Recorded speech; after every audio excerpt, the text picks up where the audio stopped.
Greetings and welcome! If you have a E5071C from Keysight or Agilent and it's broken, this video is dedicated to you. Now, there is one repair video on this instrument already on YouTube. It is done by the Signal Path.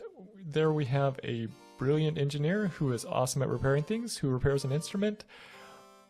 The video is lovely. Check it out. My only complaint with the video is it spends a lot of time describing one particular repair that I have never actually seen on another instrument. So I've repaired about 10 of these units and all of them have one of 3 failure mechanisms. So today I'm going to tell you about those 3 mechanisms, which I think you will find may help you fix your instrument. Alright, let's talk about the system just a little bit. You have a source module. That should have an output power of approximately 0 dBm. You have a leveler vernier, which is an interesting component. It should have an output power of approximately 2 dBm. You have a switch, an RF switch. This should have approximately 0 dBm output power, and then you have the 2 receivers. If you have a 2-port, 4 receivers if you have a 4-port. They should have an output power of approximately 0 dBm with all the default settings. When the unit is assembled, you can only measure the output power at the receiver port at the front of the unit. So you can take it apart and measure the levels at all the different stages if you want, but it turns out that these instruments tend to fail in the same way, and so usually you don't actually have to do all of that. You can look at the front of the instrument and the fully assembled state, do a couple quick measurements, and for better or worse, 80% of the time you can figure out what is wrong with your instrument. So let's take a look at it. First thing you want to do is you want to look at the output power on the ports, and you will also want to measure the S11 and S22 responses. You can do them with open, you can do them with a 50 ohm load, and it's good to do both, but often you can get a hint at the issue just by looking at the open response of the port. So first thing we're going to look at is the output power of the instrument. Normally you have an output power of 0 dBm. As you know, higher output power means higher dynamic range. So when the instruments fail and the output power drops, the noise floor jumps through the roof on these instruments. One way to look at this issue is to simply measure the output power. So if you have the instrument in front of you, you push the preset button. You set the start and the stop frequencies to 1 GHz. Set the IF bandwidth really, really narrow, 10 Hz, which is as slow as the instrument will go. That will give you a steady output signal, which is very easy to measure on a power meter or a spectrum analyzer. You simply connect that to the output of your port, and you measure the power at 1 GHz in this case. If you measure 0 dBm, awesome, you have a good instrument. If you measure -2, great, you've just figured out that your cable loss is about 2 dB. If you measure -23 to -32 dBm, there's a good chance that your instrument's busted and that your level vernier module or assembly is broken. Now, we have a couple little videos here, which I'll show you now. Looking at the bottom video, that just played there, and essentially what you saw is no noise. The level stayed pretty steady, which is what you would expect from a working instrument. Look at the top videos there. See how the figure just bounces around? That is a good indication that you have a ton of noise and that your instrument's busted. Now do note that I've changed the scale here. Rather than 10 dB per division, this is 1 dB per division. I have not changed the IF bandwidth when making these measurements. So the ones on the right are made prior to doing all these settings. The settings on the left are what you want to do if you want to measure the output power to just confirm that this is your issue. So this is the first issue. I have seen this on approximately 40% of the instruments that are 20 years old. So you see this failure an awful lot. All right, what is causing this failure? Well, we know it's the level vernier module, and the first thing I did was to open up the module and take a look around. So we have the input port here, and then a bunch of stages of presumably amplifying and modulating the signal. At the last 2 phases here, we have a power amplifier and then either a power amplifier or a switch for the last phase, and then the output. Looking at the whole assembly, it was clear to me that this component was prone to burning up. Why? Because they have a nice, beautiful ceramic package around it, which means it has to be able to handle a lot of heat, which makes sense. So I removed the component and then I shorted across the component input to output. And what I found is when I did that, I went from essentially minus 26 dBm output to minus 16 dBm output. In other words, by shorting across this component, the performance improved by 10 dB. So obviously the component was bunk, and we got replacement components, swapped that out, and indeed that was the case. This component is rather hard to source. It is obsolete now, and so it's not being sold by Keysight or anyone else. Another thing to note, the original component here is the 1GC1 4213. That was made obsolete years and years ago. There is an updated component, which is the 1GC1 8213. That component, again, is also obsolete, but that is the modern component, which you will want to use if you get a chance. So, that's that. Voila, we fixed one of the problems. Alright, the second problem is what I am calling, for lack of a better technical term, the bouncy port response. If you press preset on the instrument and then measure the S11 or S22 responses, you will often see, in other words, if you have a broken instrument, you will see one of these responses. On the left, we have a response which starts at approximately plus 10 dB and then goes down and bounces around, obviously. On the right, same thing, only it starts at minus 10. Now these are the exact same problem, but different, obviously. One of them is a failure on the component for the reference signal. The other is a failure on the component for essentially the reflected signal coming back into the port. So let's take a look at those a little bit more. So this is what I would call a roughly okay instrument. Both on the left and the right hand side here, you see that the bounces are relatively small, etc., and relatively flat. These instruments obviously could use a good factory cal, but we're getting reasonable responses. If you compare that with the responses on these instruments here, you're seeing things bouncing all over the place, the plus minus 10 dB here and there. These are instruments that are sick, not well, broken, need repair, and we'll show you how to do that here. So this is the receiver board. You have one of these for every port on the instrument. If you have a 2-port instrument, you've got 2 of these. If you've got a 4-port instrument, you've got 4 of these. Congratulations. When you remove this metal cover here, which you do by removing all of these lovely screws with the X's on them. All of the screws are the same except for these 2 up here on the left, which have a slightly different head on them, but anyway, same. You remove the screws, you take it off very carefully because there is essentially some shielding rubber that goes around this area, but anyhow, you remove the screws, then you pull that straight up. Hopefully that stays in place for you. If it doesn't, you can carefully replace it into the grooves. It's not been an issue for me. All right, when you get that apart, you will see this part of the board exposed. The lovely video from the signal path had everything to do with replacing these components up here. On all the instruments that I have dealt with, these components have never been an issue. However, if you get over here, right here, you have 2 Gilbert Cell Mixers. These components are what caused the issues you've seen. Obviously, one of these causes the positive bouncing response, the other one causes the negative bouncing response. You can choose to replace the one faulty component, or you can choose to replace them both. I would recommend replacing them both because if one has gone bad, I can't imagine that the other one has too much longer to live. So here's what it looks like a little bit closer up. These are the components down here. These components were actually fine on the board, but they were removed because we were testing different things. Anyhow, the components that need to be replaced are usually the 1GC1 6234 or the 4234. The 4234 is more common on the 6 GHz version. The 6234, I believe, is more common on the 0.5 gigahertz version of the instrument. In either case, the replacement component which you want is the 1GC14298. That component is actually available, at least at this time of recording. You can get it out of Asia.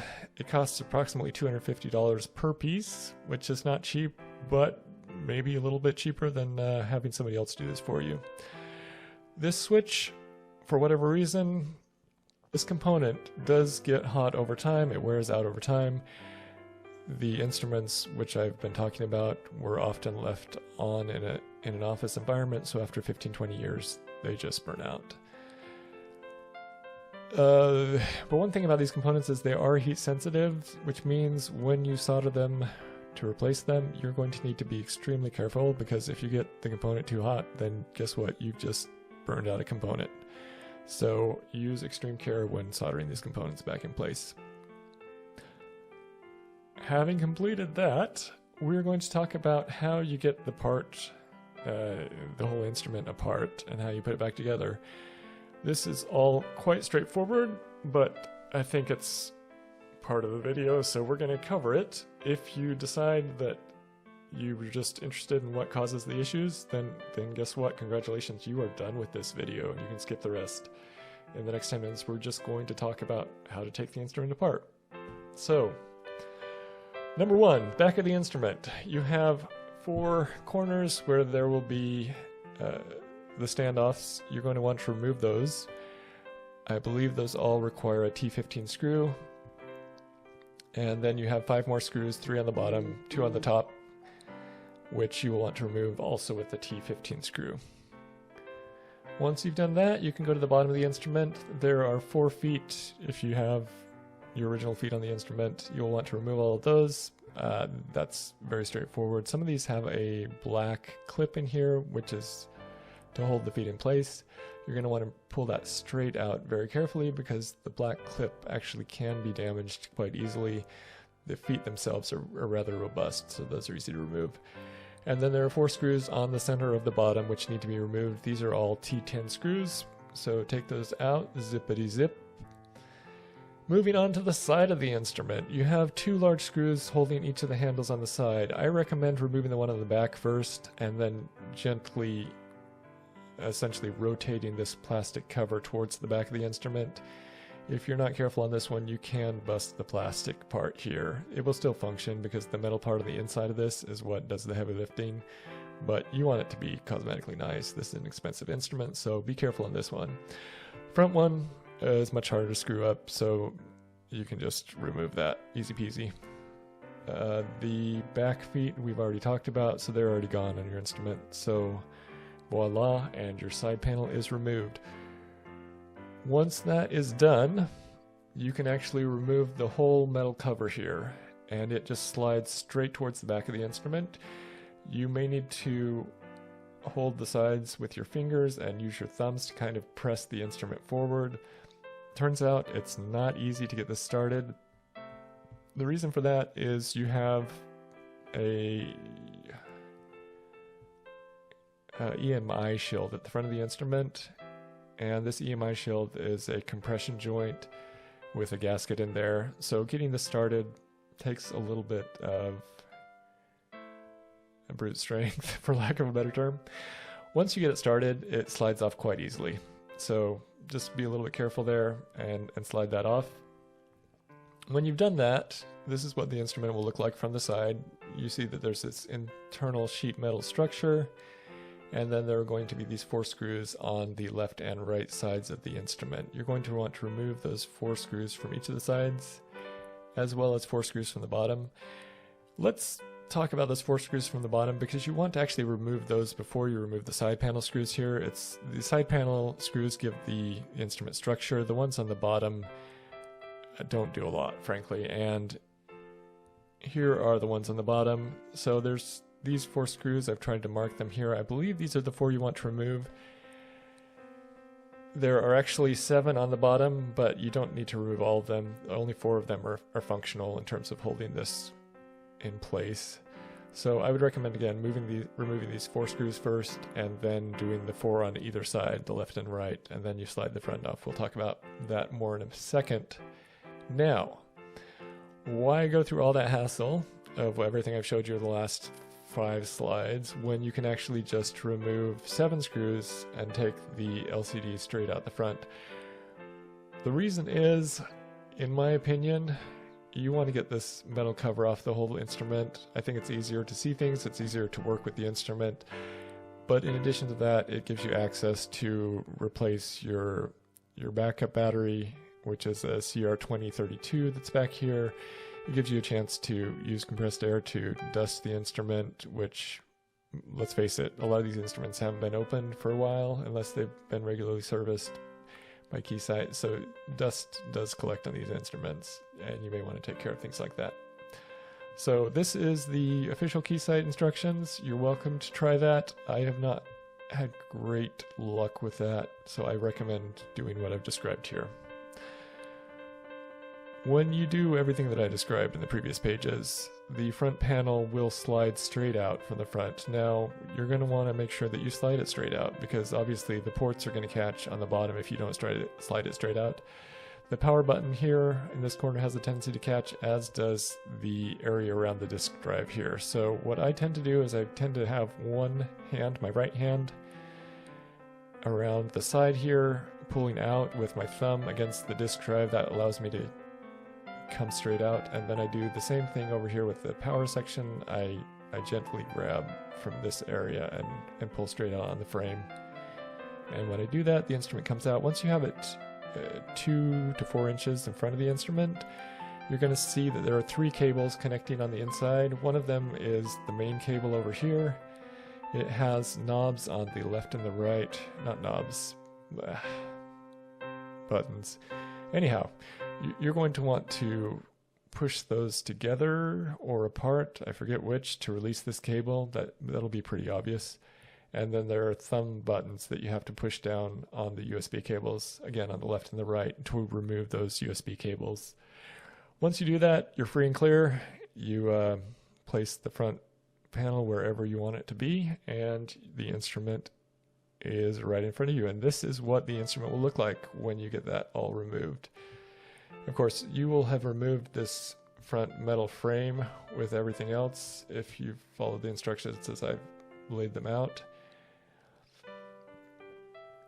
And otherwise it will look identical to this picture. So let's talk a little bit about this. On the left-hand side here, we have the level vernier assembly. Again, if you have low output power, this is likely your culprit. On the right-hand side, we have all the ports. This is 4 ports.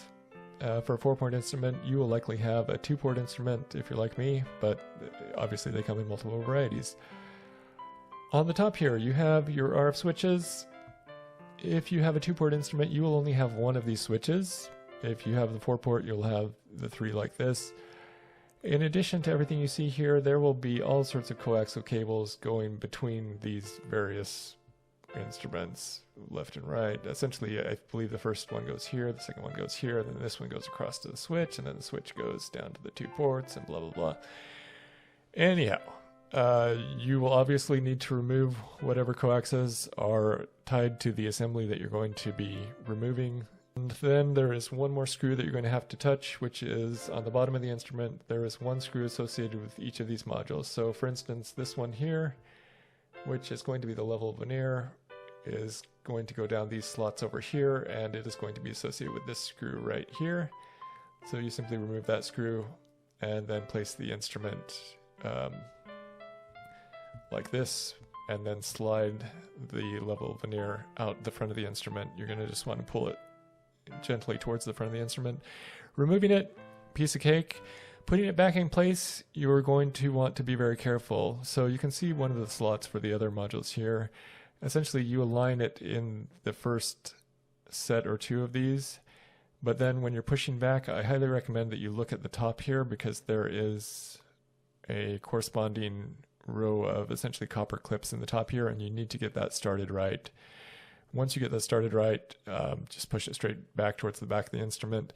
Make sure that you get it all the way engaged in the connector, which is on the far end there, and once you get it engaged on the connector, your screw will align and you can put the screw back in the bottom of the instrument, the one we just took out. So easy peasy.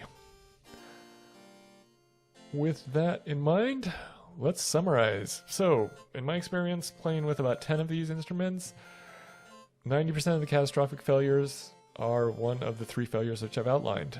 Best of luck in all of your repair work. If you ever need somebody to design an antenna for you, that's what I do on my day job, so happy to help you out there if that's something that's of interest to you. Otherwise, thank you for your time, and have a great day.